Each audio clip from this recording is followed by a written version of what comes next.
Chapter 13 of the Boruto. 2 Blue Vortex manga is here, and the revelations and twists in this chapter are making the fandom go crazy for all the right reasons. The chapter delves into alternate realities, Boruto's training, Jura's plan, and much more. Let's start with the first page of the chapter, where Jura is ready to kill Boruto with a second Biju bullet. However, before he can take the shot, Bug, who goes by Mamushi now, shows up using the claws. He informs Jura that Matsuri is back and that she concluded that someone is in cahoots with Boruto, being his source of information about the Otsutsukis and more. Jura believes this to be some sort of divine intervention because he would have killed Boruto if he did not have this piece of info. After all, Boruto is dangerous because he knows the secrets of the thorn bulb and stuff. Jura can pack Boruto in a lunch anytime. We then transition into a flashback to the Boruto Part 1 manga, where our MC is on the run from the 5 nations. This is where we finally see the whole ninja world's involvement in the fiasco. Boruto is the most wanted criminal in the shinobi world, with numerous Stone Village ninjas searching for Boruto in the middle of nowhere. Since Boruto cannot kill innocents,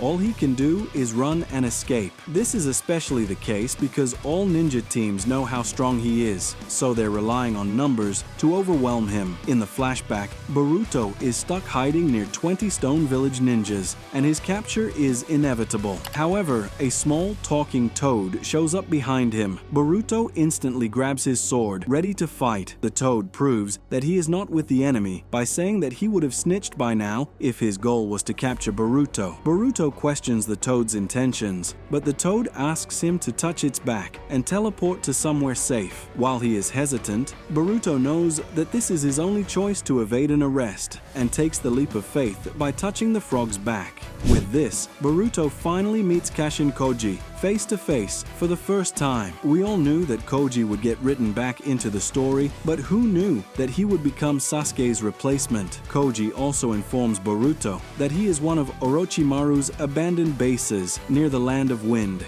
He has placed a genjutsu on the entrance as well, which will make it harder to spot the entrance to the hideout. Initially, Boruto does not recognize the man, as he never saw him unmasked during his fight against Jigen, which was broadcast by Amato. Boruto finally recognizes that this is the man who killed Ao and nearly killed Konohamaru as well. Before Boruto could continue, Koji asked a very intriguing question. Have you been Uzumaki Boruto from the moment you were born up to now? Ladies and gentlemen, we are finally entering peak dialogue writing as Boruto and Koji engage in a beautiful display of the shinobi way to converse. In return, Boruto asks if Koji knows of the omnipotence ability, even though Koji wants a yes or no only. This is because Boruto still does not know if Koji is working with Amato or not, and he cannot afford to trust the wrong person. Hence, both him and Koji showed a card with enough information to answer the other person without giving any definitive answers. This worked, as Koji tells Boruto that his mind tells him that Boruto is Ishiki's vessel, but his intuition tells him that he's wrong. Koji further states that he does not know much about the ability Boruto is talking about. In fact, he did not know that it was called omnipotence in the first place. However, he does realize that Boruto and Kawaki's places were switched, altering reality. Boruto is obviously quite impressed and surprised, as nobody else has been able to see the situation so objectively. It was Sarada who first saw through this, and we know that it was only due to her strong love and care for Boruto. Even Sasuke, the man who could not be affected by the infinite Tsukiyomi, was fooled and had to be convinced by his daughter, and he wasn't even nerfed for this. Before getting into the details, Koji takes a moment to formally apologize to Boruto for his actions, stating that they were a part of his mission to take down Ishiki. Boruto accepts his apology, stating that he understands Koji's actions as a shinobi. Furthermore, he says that he relates to Koji's frustrations, as Boruto himself is fighting against the very world he wants to save. With this, Koji finally gives an explanation on his logical deductions. Before his fight against Jigen, Koji realized that his goal was to create a change in the fate of the world, but did not know what extent it would go to. After Ishiki manifested, it was clear that he was far too much to handle for Koji. As he lay down on the ground, looking Ishiki in the eye as he was about to be killed, Koji thought that he had no regrets, as he could leave everything to Naruto now that he had fulfilled his purpose. But in the final moments of his life, Koji saw certain events take place in in the future, like Naruto's Baryon Mode, the revival of Ada, and much more. Realizing that this power might end up saving the world, Koji retreated and went into hiding. Koji understood that his true power was seeing glimpses of the future's realities. While the word realities might make it seem like there is a multiverse in Boruto now, that is gladly not the case. Instead, Koji got a vision of key moments that will change the course of the world in the future. He spent countless amounts of time connecting the dots to understand how his ability worked. While Boruto has grasped the ability itself, he does not understand where it came from. This is when Koji mentions Otsutsuki Shibai. If you have watched our previous Boruto video, add the link on the top, you know that according to Amado, all ninjutsu is a mere fraction of shinjutsu, which was used by the strongest Otsutsukis who have eaten multiple planets' chakra fruits. Caution further reveals that Code's claw marks, Demon's ability to reflect attacks, and Ada's omnipotence are actually Shibai's abilities, manifested in them because of Shibai's cells. In fact, Koji, Delta, and Boro were implanted with these cells as well, but they never managed to manifest Shinjutsu, except for Koji, who did it at the brink of death. This explains why Jigen sent Delta to deal with Naruto, as he hoped that the near-death experience against the strongest shinobi could cause Delta's Shinjutsu to manifest. What's more is that this raises our eyebrows at Amado yet again. In chapter 80 of the Boruto manga, Naruto told Amado to spill everything he knows, and he mentions that he used Shibai's cells on Ada, Damon, and Code. But when the point came to Delta, he switched the narrative by talking about his dead daughter. We all know that Naruto is still a naive and emotional man, and considering the fact that Naruto literally saw his son Boruto die a few days ago, it must have hit home for the Hokage.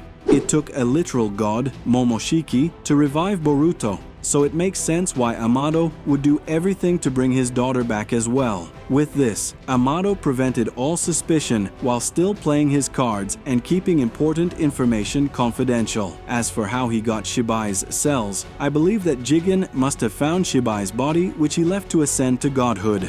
I believe that Shibai must have used the infinite Tsukiyomi to make all humans forget about his existence.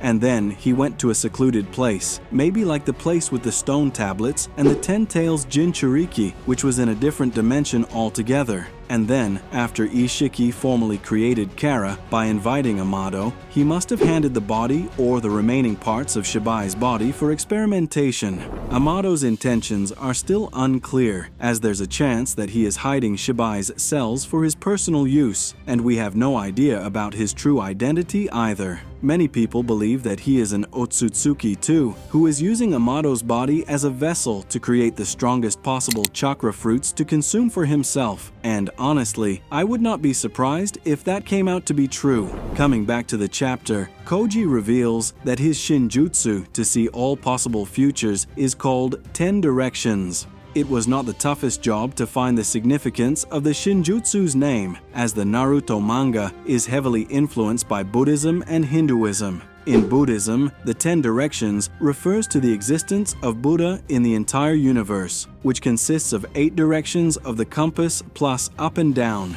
Ironically, this phrase is used in tangent with another one called 3 existences, and the 3 existences in Buddhism are past, present, and future. Ada has the power to see the past and the present, while Koji can see the future. If Koji had manifested his powers in time, it was possible for Ishiki to become a god too, by controlling the directions and the 3 existences.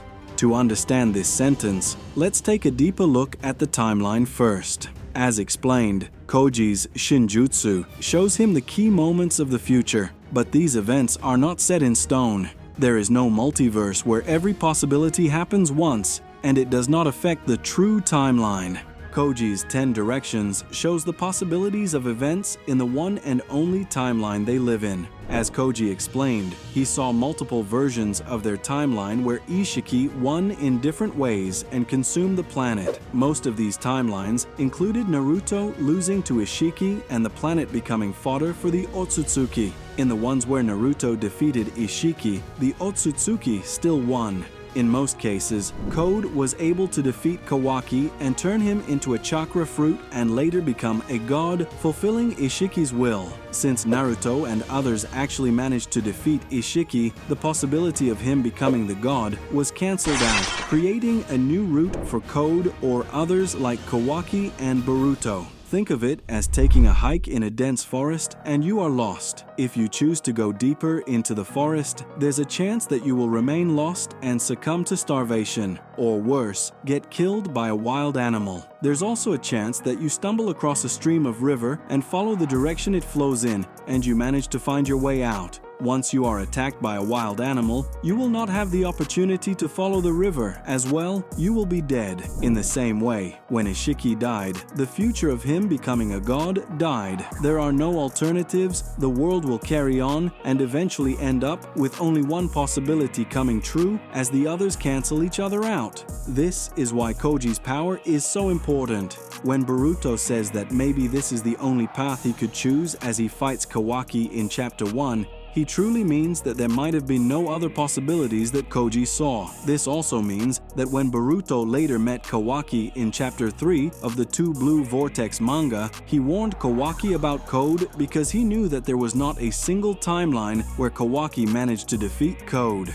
Furthermore, it was possible that Boruto and Sarada would have died in Chapter 78 of the manga had Sarada not listened to Kawaki's warning.